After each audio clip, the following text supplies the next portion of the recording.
My name is Travis. I am the founder of Uber. And contrary to what you might have read, I am not a monster. He is bold and uncompromising. Is this legal? Grow or die. You need to start listening to the people that helped build this company. The city has been taken!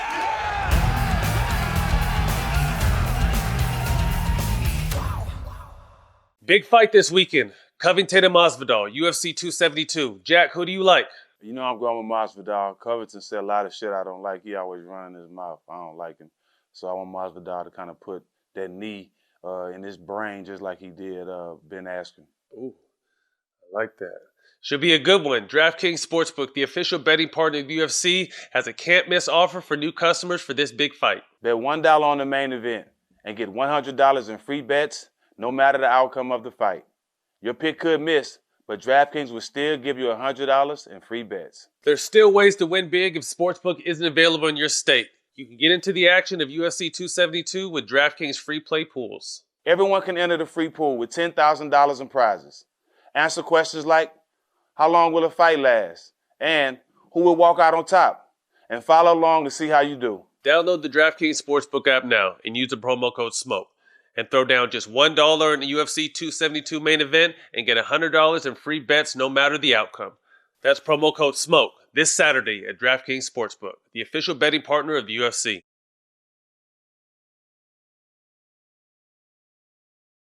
Oh, I like this. Jack, you want to intro? It's your shit. Or you want me to talk about you? Does it feel better when you talk about yourself or when I talk about you?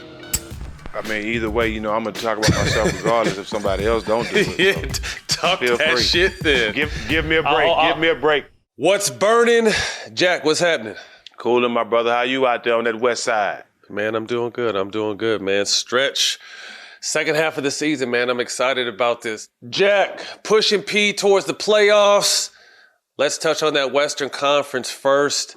Which team or teams do you think benefit the most from CP3 being down for 6 to 8 weeks? I got to go with the Warriors. They're getting healthy, and I think this is the chance to get the number one seed. You know, a lot of people talk about home court advantage is not that important, but having the number one seed is a lot. It means a lot. And having home court all the way through the playoffs, especially in the Western Conference, I think every team on the West Conference wants that. So for them to be getting healthy and to be able to gain some ground on Phoenix while CP is hurt, I think that's big for the Warriors to go ahead and try to get a good feel going into the playoffs.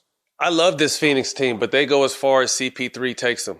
Obviously, big fan of Book and what they're building over there, but CP is that leader and that voice, that calming sense when needed.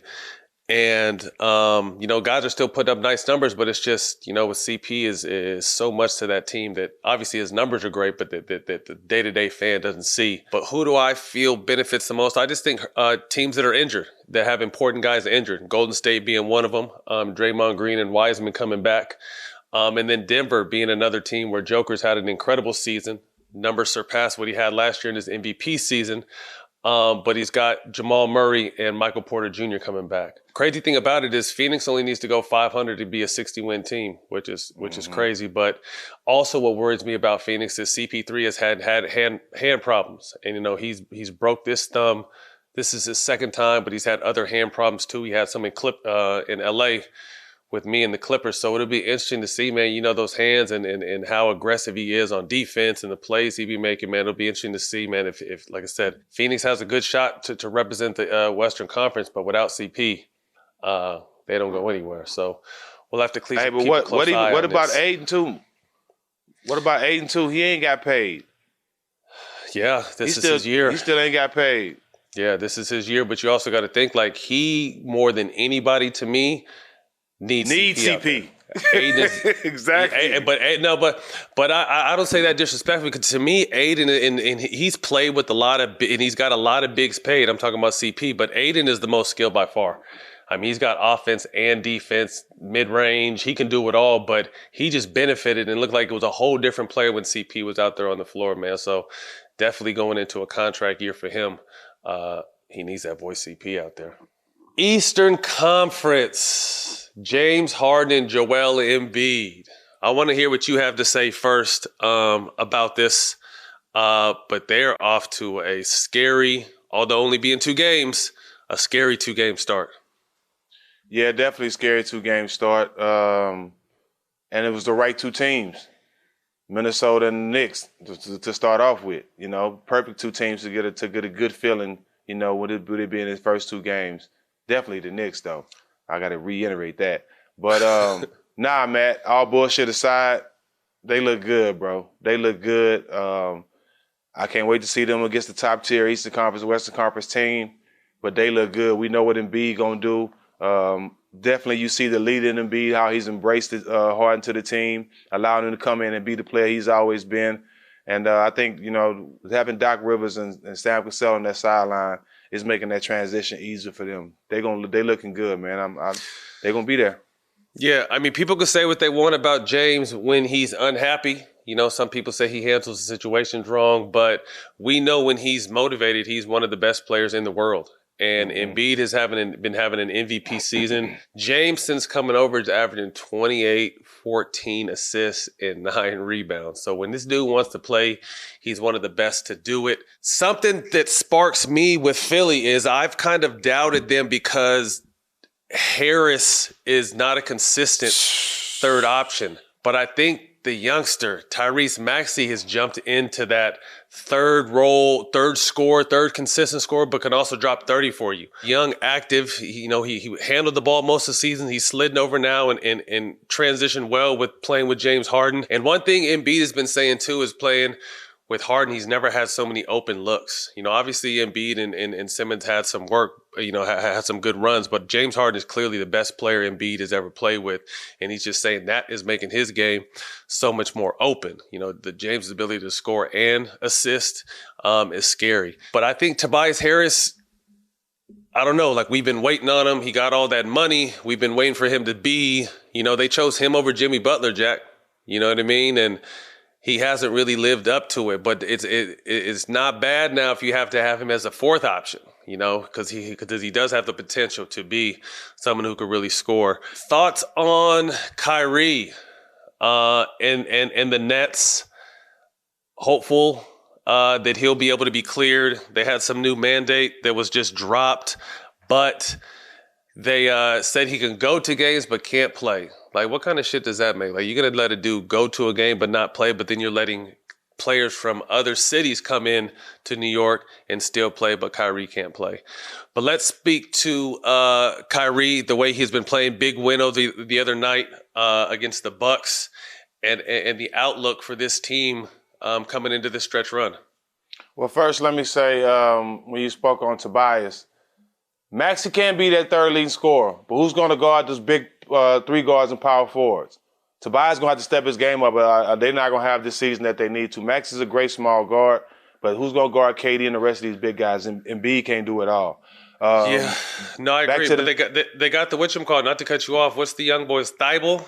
He's nice on the defensive end. I agree. Harris is definitely gonna have to step up on the defensive end. But yeah, I mean we've been waiting. Like, I think if I'm not mistaken, he is still the highest paid player on that team, man. And it's just like, damn, like what's happening? Yeah, something got to change. But I'm happy to see there's a great possibility that Kyrie will be back on the court, home and away games. You seen what he means to Brooklyn. They went in Milwaukee and got a big win, you know, with KD and Simmons not even on the court. You know what I'm saying? And Milwaukee had all their players. They had their whole team. I'm pushing for Brooklyn. I actually can get a good view of what this team going to look like when it all comes together.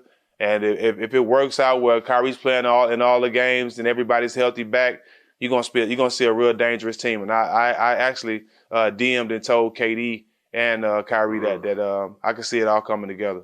No, it's gonna be scary because you got to think, you know, this is the first time KD and Kyrie have played with a pass-first point guard.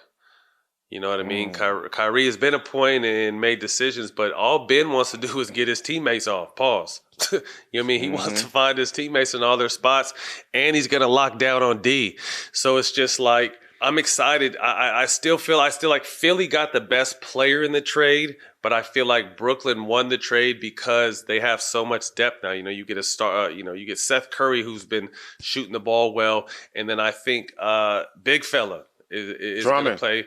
Drummond is going to pay major dividends. Although Embiid is had his way with him, I just think his depth and size is really going to help this team. So KD is days away, if not a week. Simmons is probably about 10 days to 2 weeks away. But when all these pieces come together, man, it's going to be a fun run, not only to watch them, but again, to continue to watch Philly run, Chicago get healthy, Miami, Victor Oladipo's on his way back from Miami. I forgot he was even out there. This Eastern Conference, the Bucks, it's going to be a real fun run down the stretch. On the radar, presented by DraftKings, Jack, the Eastern Conference is tight. 1-6 is separated by 4.5 games. Here are the odds on to win the Eastern Conference. Brooklyn Nets are at plus 275. Milwaukee's at plus 330. Philly's at plus 370. Miami at plus 475. Boston, who's kind of flown under the radar all season but has been playing good basketball, plus 1,000. And the Eastern Conference leader, or they're 1 or 2, are plus 1,200. That's the Chicago Bulls. So you feel, we've touched on this a little bit. Right there, those are, I'd probably say I think Boston and Chicago are the two teams that I don't have as much confidence in. But any of those top 4 teams, Jack, can come out of the East. How do you see the East shaking down? I think it's going to come down to it. It definitely matters with seeding, but I would like to see Brooklyn and Philly in the Eastern Conference Finals, with Brooklyn taking the Eastern Conference Championship. That would be dope. Dope. Jack, a lot of big games coming up this week in the Eastern Conference. I'll run through them real quick, and then you tell me who you're most likely or excited to see. Heat at Bucks on Wednesday. Heat at Nets on Thursday with KD and Simmons close to returning. Grizz at the Celtics Thursday. Celtics are 12-3 over their last 15, like I said a second ago, playing good basketball. Bucks at Bulls Friday, and Sixers at Heat Saturday. And to close it off, Nets and Celtics. Kyrie back in Boston. Out of those games, any of those games intrigue you? Yeah, definitely the Sixers Heat. That's going to be a good game. But the Nets and Celtics on Sunday, you could possibly have everybody on the court that game. So I'm looking forward to see Kyrie back in Boston, but the possibility of having everybody, the whole team back on the court against Boston, with playing a hot Boston team, would be a good game to watch. Yeah, definitely. I'm just looking forward to, like you said, everyone getting back. Take a look at an upcoming episode this week on All the Smoke. We sat down with our brother Chandler Parsons. Enjoy. So heading into free agency, you were looking to possibly stay in Dallas, I'm guessing? Yeah. That's what you wanted to do, obviously? Yeah.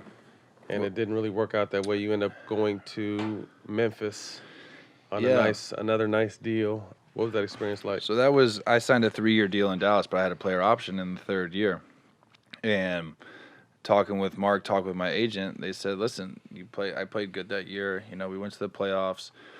They said, you can get a big deal. And there's a lot of interest in you. So I'm like, all right, great. I'll opt out of my player option. And Dan Fagan was like, basically, you're going to get a max contract. And, when Dan says He's that, the best at it. I'm fine. I believe you. But Cuban wanted me to opt into that 3rd year because I had just had a knee surgery. I had my 2nd one, and I was still going into free agency. And so I didn't pick up my 3rd year because Mark was like, look, just opt in and prove yourself that you can play. And then I'll sign you to a 5-year max the next year. And I'm like looking at it, and it was for like $17 million.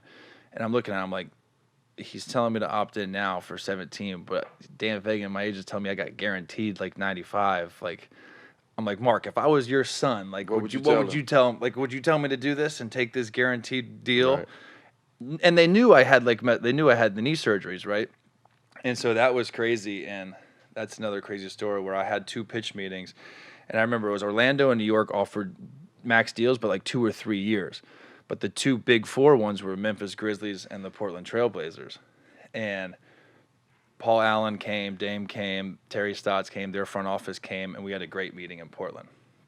And to be honest with you, I was all in on Portland. I was like, we can cancel the Memphis. Like, I'm going to Portland. Like, this is play with Dame and CJ. Like, this is great. And I was like, yeah. Mm-hmm. So I was like, all right, like, I'm in. JB Bickerstaff and Fizz, who are my family, he had just got the head coaching job at Memphis. I said, you know what, let's just take the meeting. Like, I love them. Like, let's see. And also, they had Gasol, they had Conley, they had Zebo, TA. Like, they had a squad too. So I'll never forget, we're in this meeting, right? And it's at Dan Fagan's house. And we're in the Memphis meeting. And I see, like, where Stak's sitting, Fagan's getting, like, red and, like, kind of getting weird. And then, like, 5 minutes later, he asks, he's like, hey, let's take a break and, like, you know, let's, we'll meet back up in 5.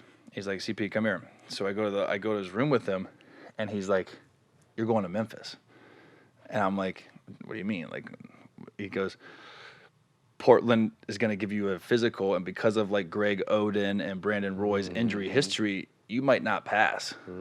So I'm like, what do you mean, bro? He's like, trust me, like, you don't want to go down that. Like, if you do that and they red flag you, bro, you're taking a minimum deal, and you're smoked out at $95 million.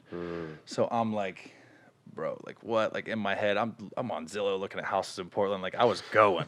Like, I love them. I go back in there, bro, and Oscar performance going back. Oscar. I go back in there. Listen, guys, I've never been more sure of something in my life. Sold it. Grit and grind to the day I die. I'm like, I'm in. I'm gonna get that shit tatted. I was like, we can just stop it here. I'm signing. Literally, I'm like Blake Griffin. I wouldn't let them leave till I signed the deal. Yeah. I was like, I am going. So that was just another Dan Fagan crazy story where I was like, man, I've never told that story That's either. incredible. And so, like, that was nuts where I was like, this man did it again. This week, check out the newest podcast to the Showtime basketball family, Forgotten Season, as Jack takes Dylan back to 2003 and his San Antonio Spurs championship run. Jack, what sticks out to you most about that run, kind of where you're at in your career, and then how big of a role you played on a great team? First, shout out to Dylan and Forgotten Seasons, man. I'm so glad he's a part of the family, man. He's finna do some great things, not only for people like us. Hey man, I got a good eye for talent, bro. Not to cut you off, but I got a good eye for talent, bro. Yeah, you did, bro. He's solid, and he's gonna educate a lot of people that don't have education on hoop.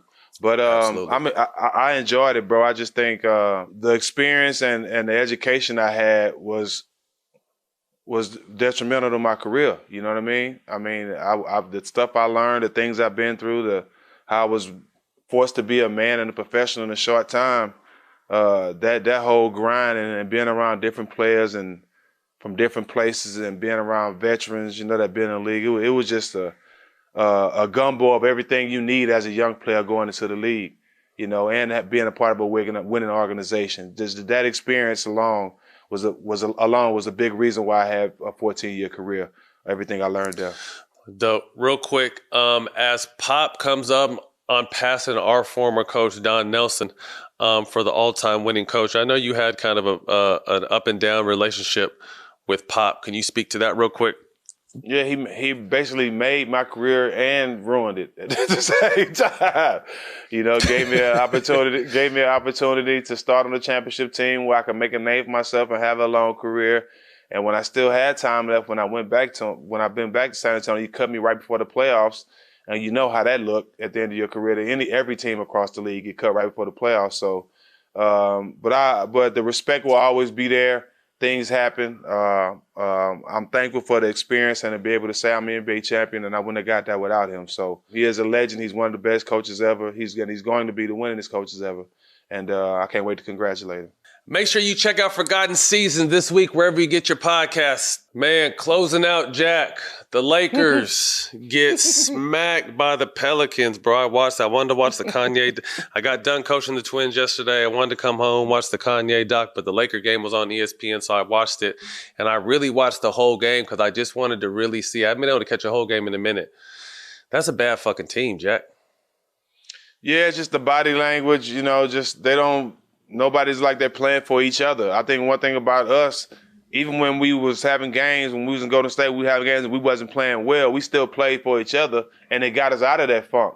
The reason why they're still in the funk is they're not playing for each other. They are playing for self. They're trying to find somebody to point the finger at. I'm doing my job, but he not. All this is going on. With the talent you have, you can't blame it on AD being out. You still have enough guys to go out there and win games, man. I just think, you know, it's just all going downhill from the way they tried to point at Russ, you know, to even with Russ taking accountability, they still tried to throw it on him. And I think everybody's accountable for the way this team has been playing all season. This is just a loaded situation. You know, everything is always bigger than basketball in LA, but from Clutch Sports having beef with the Lakers about not making moves, but from what we heard, Clutch Sports is who brought the moves to LA. So it's just like, who knows, is that hearsay or that actual fact? Two, they want to make Frank Vogel the scapegoat. And I know you're not the biggest fan of him, but you can't coach effort and will and energy. Like, that's shit you can't coach. That's on individual players. So yeah, this team's not playing well, but to blame it on him for that type of shit to me is unfair. But at the same time, it looks like, Jack, and tell me if I'm wrong, he doesn't have that team. I don't know if he ever really had the team, but you could really tell now that he doesn't have the respect in the locker room. Them motherfuckers don't care what he has to say. And I could tell by just looking at them. I really don't know where this team goes. You know, AD had a terrible, terrible, terrible ankle sprain. They're saying he's supposed to be back in 4 weeks. We'll have to see about that. I think that's going to be longer. But I agree. I think everyone, you know, what's that? That Vogel's not the guy. You know, I mean, yeah. You can look at this team, right? You can look at this team, right? And Matt, they could have put me, you, Rose, and Jelani on that sideline, and we could have coached AD and Braun to the championship. If they healthy, they're gonna get to the championship almost every year if they're healthy. So it ain't too much coaching you can do to those two guys. They already great, right? So we could have got them to the championship. So that's why I've been saying he wasn't the coach. And now you see it. Because great coaches handle things, you know, in tough times. You know what I'm saying? And you know, Pop is doing something with San Antonio right now without Tim Duncan. You have LeBron James still. You have Russell Westbrook. You still have 3 Hall of Famers on your team.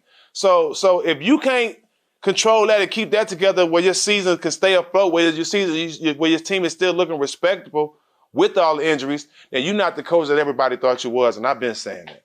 I agree on that part because, like I said, you can't blame him for effort, energy, and just wanting to be out there. That shit shouldn't be able to slide under your watch. Like, that many dudes on your team just want to play that way. You know what I mean? So that just shows like no one is really over there.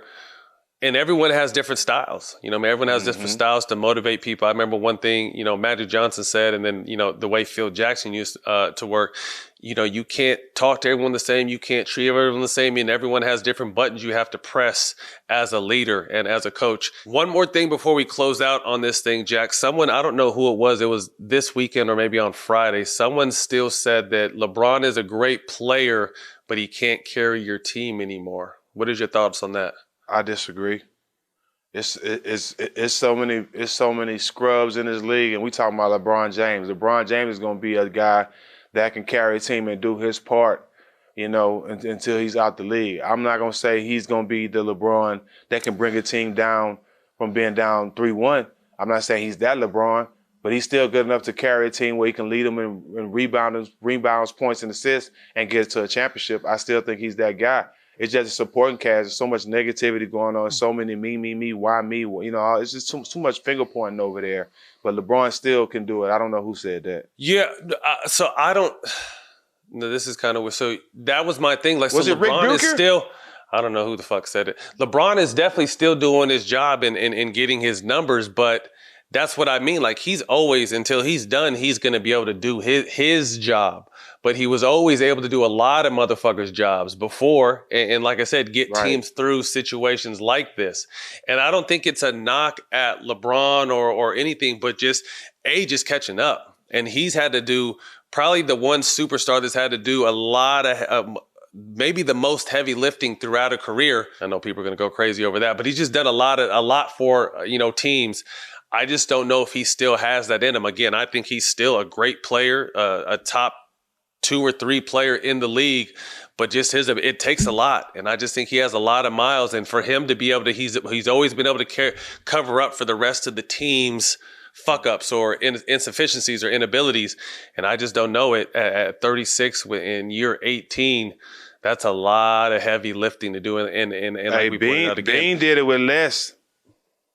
Nah, but not at the end. He couldn't even do it. Remember when Cole was at the end, the Lakers were dog shit. dog shit. No, shit. but he took it. That's why I respect him, though. because he stayed on the ship. No, I'm just talking about at this stage in his career. 36 years old, year 18.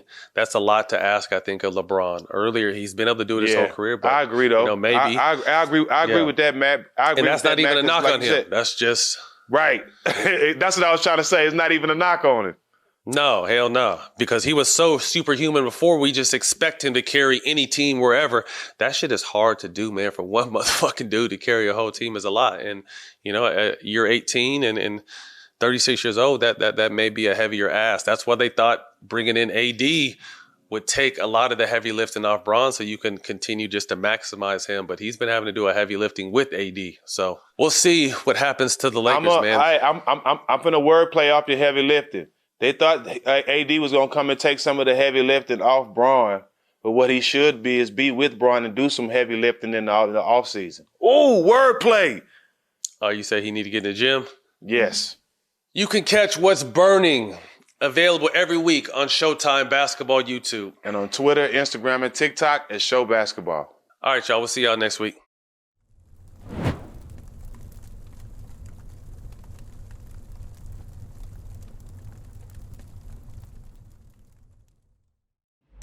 Our world has been transformed into an alternate reality.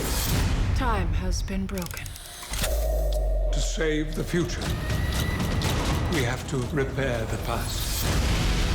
We are at a fork in the road. Two futures. We need to help each other. We're stronger together.